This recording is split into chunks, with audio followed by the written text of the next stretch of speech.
What's going on, everybody? RJ Ochoa here from SB Nation's bloggingtheboys.com. We hope all is well wherever you are. We hope you're happy, safe, healthy, and that you enjoyed your Sunday free of Dallas Cowboys football. I know we obviously love watching the Dallas Cowboys play on Sundays, but this was a good Sunday without the Cowboys because the Cowboys took care of business on Thursday Night Football. But odds are you either did something around the house, went out, ran some errands, had some food. I don't know, but you probably were checking in on the NFL action. I hope your fantasy teams did well, and I don't have to hope that the thing you wanted to have happen happened, because the thing we wanted to have happen happened, and the Philadelphia Eagles lost. Thank you, San Francisco 49ers. It's a weird situation where all of us as Cowboys fans, we're rooting on the 49ers this week, and this coming week, all of 49ers fans are going to be rooting on the Cowboys. I don't like it. It's very strange. It's very awkward, but it is the case that we are living in, so whatever. But we are here today to discuss the NFC Playoff Picture.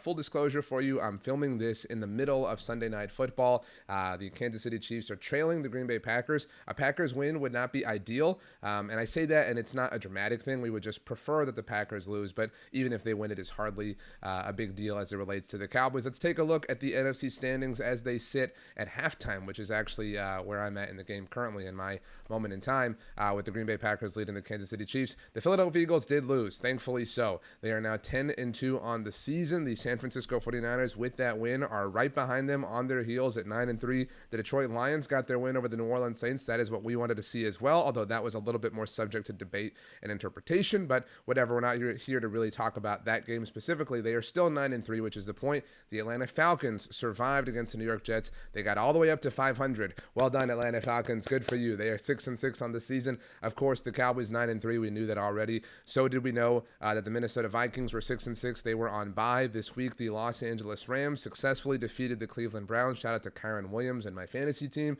They are up to 500. They now hold the 7th seed, the third wild card spot in the NFC. They pushed the Seattle Seahawks, who the Cowboys beat obviously on Thursday night, down out of the playoff picture in the NFC, but obviously the Seahawks, that top team in the hunt. But the Packers, as mentioned, are playing right now for me in real time. The reason we want to see the Packers lose very quickly is we want all of the teams basically that are in the NFC to lose. We want the Cowboys, if they do not wind up winning the NFC East, to obviously have the best path possible towards the top wild card in the NFC. We want the Cowboys, if they do not win the NFC East, to have secured, to have locked in that 5 seed at the very least entering Week 18, that final game of the regular season when Dallas is on the road against the Washington Commanders, so that the Cowboys, if they choose, can manufacture their own bye, rest players, and get ready for whoever they're going to face in the wild card round. In all likelihood, the winner of the NFC South, which right now is the Atlanta Falcons, although the Tampa Bay Buccaneers are still technically hanging out, as are the New Orleans Saints. They are both behind the Falcons, obviously, with a 5-7 record, and therefore a part of the wild card mix as well. And so what changed today? Well, nothing really as far as the top of the NFC is concerned. We know that there obviously is one team with 10 wins, and there are 3 right on their heels with 9, the Niners, the Lions, and the Cowboys. What's interesting, obviously, is the Cowboys have yet to play the Eagles one more time, and obviously the Lions, who they'll play a couple of weeks from now when Jimmy Johnson goes into the Ring of Honor. It's hard to look forward to that Lions game right now because we do not know exactly what that is going to mean. What we do know is that the Dallas Cowboys are going to face the Philadelphia Eagles next week on Sunday Night Football. They'll be playing at this exact moment in time, at least for me. Maybe you're catching this really late Sunday night, or maybe on Monday or Tuesday, I don't know. Whenever you're catching this, please make sure to subscribe right here to the Blog on the Boys YouTube channel. But that game for Dallas, it's important that we all understand this. And I had been saying this incorrectly, so apologies if I led you down the wrong path. But if the Cowboys are victorious 1 week from today, if the Cowboys beat the Eagles on Sunday Night Football, and if you're curious, the Cowboys are currently 3-point favorites in that game, your standard, true, tried and true home field advantage. That's exactly what the line was when Dallas went to Philadelphia, by the way. Obviously, the Cowboys lost. But Dallas is favored to win that game, technically speaking. And if they do, they will be 10-3. Obviously, the Eagles will be 10-3, and Dallas will technically be in first place in the NFC East, but that will be short-lived. Technically speaking, the Eagles can lose next week's game at AT&T Stadium and still control their own destiny, because if Philadelphia wins out, they will finish, obviously, with all of the tiebreakers that they will need to finish ahead of the Dallas Cowboys in the NFC East race. The Cowboys, if they want to win the NFC East, to kind of boil it down and speaking in a general sense here, have to beat Philadelphia and then have to finish with a better record than them. So the Cowboys are not done, hopefully, getting help yet. They got part of what they need need, obviously, with Dallas having San Francisco beat Philadelphia on Sunday, but they're going to need more help. And as we take a look at the remaining schedule, I love this. This is the NFL schedule grid. I know it's a little bit hard to see, so if you want to pause and kind of look and check things out a little bit here, we know the Cowboys' remaining schedule. Obviously, they host the Philadelphia Eagles next week before back-to-back road games to visit the Buffalo Bills and the Miami Dolphins before that home game against Detroit that we talked about a moment ago, and then the regular season finale against the Washington Commanders. If you look at the Philadelphia Eagles, all right, they just played the 49ers. They will be at Dallas, and then they move to that game at Seattle. Now, that game is not noted here on this schedule grid as being placed on Monday Night Football. It's because just a couple of days ago, that was flexed. And I'll be straight up with you. I'll be honest. A lot of people have been talking about this gauntlet that the Eagles have been in the middle of, really ever since their first game against our Cowboys a few weeks back, and they had won every single game. They had beaten the Cowboys, then had their bye week, beaten the Chiefs, beaten the Bills. They finally slipped up and lost to the Niners. If the Eagles lose to the Cowboys, like I said, we still have to hope not only that the Cowboys win out, but that the Eagles lose another game. And what I said I was going to be honest about, I was not counting on the Seahawks to be a team that would be able to push Philadelphia in that game after Dallas. But after seeing the Seahawks against Dallas, I certainly think that that's at least possible. But the reason that's important is look at the games to the right of that. They get the Giants at home, the Eagles do, then the Cardinals at home. I know the Cardinals won on Sunday, incidentally, in Pennsylvania, and then they finished, the Eagles do, at home against the Giants. And so maybe the Cardinals, if we're really trying to hope and stretch all possible things, but obviously that remains incredibly doubtful. So it would work out best if the Cowboys beat the Eagles and then saw the Eagles lose, obviously, to the Seahawks, but the Cowboys themselves would have to keep on winning if they want to win the NFC East. And it goes without saying that Dallas, if they want the number one seed in the NFC, that they have to win the division. And that's what's actually really significant about what happened on Sunday. If we take a look at San Francisco's remaining schedule, they obviously just played Philadelphia. They're about to play Seattle for the second time in 3 weeks. They played them on Thanksgiving night. They ran circles around them, et cetera, et cetera. The Niners still have a game against the Baltimore Ravens. And so obviously right now the Cowboys and Niners have the same record. Both of them are 9-3. If we live incredibly optimistically here and we say that Dallas is going to win out, and we also assume that Dallas is going to get the loss that they need from Philadelphia somewhere else to leapfrog them properly as far as control in the NFC East, the Cowboys are still going to have the Niners slip up somehow, some way to obviously finish a full game ahead of them, which is the ultimate desired sort of situation here. So that Baltimore game could be incredibly important there in week 16. And I think that it's possible, right? Because what we're talking about here involves the Cowboys winning out. And the Cowboys have a game against the Eagles that they're favored in. They will travel to Buffalo. I know that Buffalo can be very scary, but I think we trust the Cowboys. I'm definitely a little bit nervous about the Miami Dolphins, but the Lions, I trust the Cowboys against. The Lions almost coughed up Sunday's game to the New Orleans Saints. So I definitely trust the Cowboys in that sense. I kind of trust is a loose word, but I hope the Seahawks obviously can beat the Eagles, and I certainly hope that the Ravens can beat the 49ers. But again, as we take a look at the NFC standings one more time, if Dallas is not able to leapfrog Philadelphia, you know that they are going to be the 5 seed. You know they're going to be the top wildcard team. You know that they are in all likelihood going to visit the winner of the NFC South, the 4 seed, which right now is the Atlanta Falcons. That could change. It could wind up being the Saints. It could wind up being the Bucks. It's definitely not going to be the Panthers, but you get the picture. There are other worlds involved here, right? Other potential permutations of how this might shake out. Obviously, if Dallas is the 1 seed, they get the bye. They fast forward to the divisional round, and they are 1 win away from the NFC Championship game, which at this point is pretty hallowed ground as far as this franchise is concerned.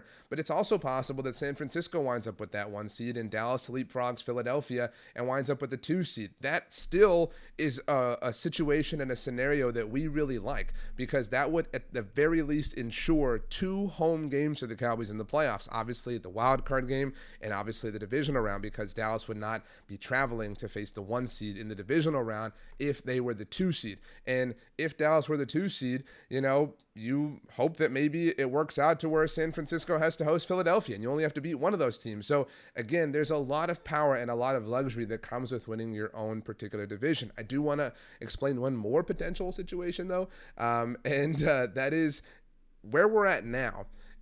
And I mentioned this a little while ago, as Cowboys fans, we just got done rooting for the 49ers, right? It felt awful. It was horrible, et cetera, et cetera. I mentioned this. Every 49ers fan out there, outside of worrying about facing the Seattle Seahawks themselves next week. We're rooting for the Seahawks hard, by the way, the next couple of weeks as Cowboys fans. We want to see the Seahawks beat the Niners. We want to see the Seahawks beat the Eagles. If you're a fan of the Seafoam conversation, blah, blah, blah, we are big-time Seahawks fans around here. We hope Geno Smith and everybody are able to get it done. We want to see DK Metcalf having 73-yard touchdowns against everybody. But if they're not, if the Cowboys for some reason are able to,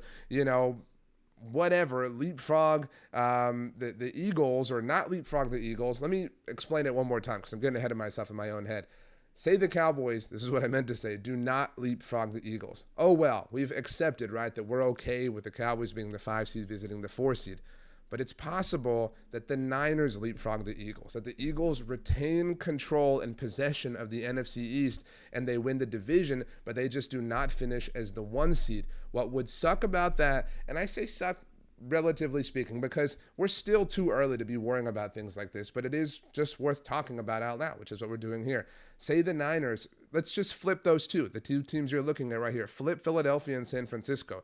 That would mean the playoff games in the first round would be Philadelphia hosting the Rams. Let's assume Philadelphia wins, which I think they'd be favored to do so. We all think they would.